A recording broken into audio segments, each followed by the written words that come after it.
So, this may be, something everybody's aware of, but if you're not, especially if you haven't done it in a while, do yourself a favor and run a game of D&D or your favorite RPG, whatever it is, for people who haven't played it before or new players.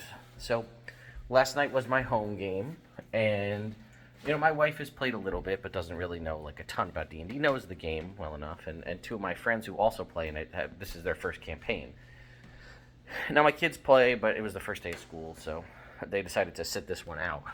But I just want to show you the scenario that I had set up for them, and it was some of the most fun I've had. It was just an encounter with a singular creature, and it kind of blew them away, and then the aftermath of it was great. So, this is the scenario, right? We'll move this tree out of the way. We've got the party kind of over here.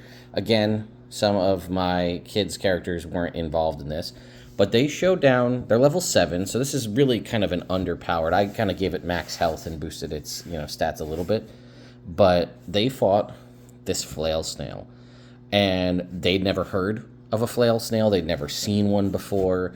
It doesn't help, or it doesn't hurt that the WizKids mini is actually pretty nice on this, but it was a crazy encounter because the opening move, the druid threw a lightning bolt at it, and, it used its kind of anti-magic shell to kind of eat that and then to pulse out the damage that it does. So then they immediately were like, oh, it's immune to lightning damage. Or lightning damage isn't the play, so they wanted to figure something else out.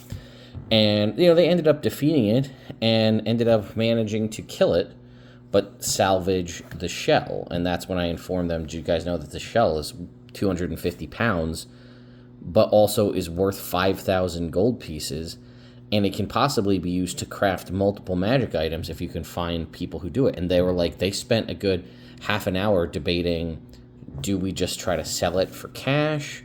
Do we get it crafted into 3 of the shields that can come from the shell? Do we kind of boil down break down the shell to turn it into dye to make a robe of scintillating colors? And it was just one simple little creature, but because they're relatively new to the game and don't know a bunch of different D&D creatures and things like that, this one singular encounter was like a really memorable moment for everybody involved. So, running games for new players or players who haven't played that much is definitely one of my favorite things to do.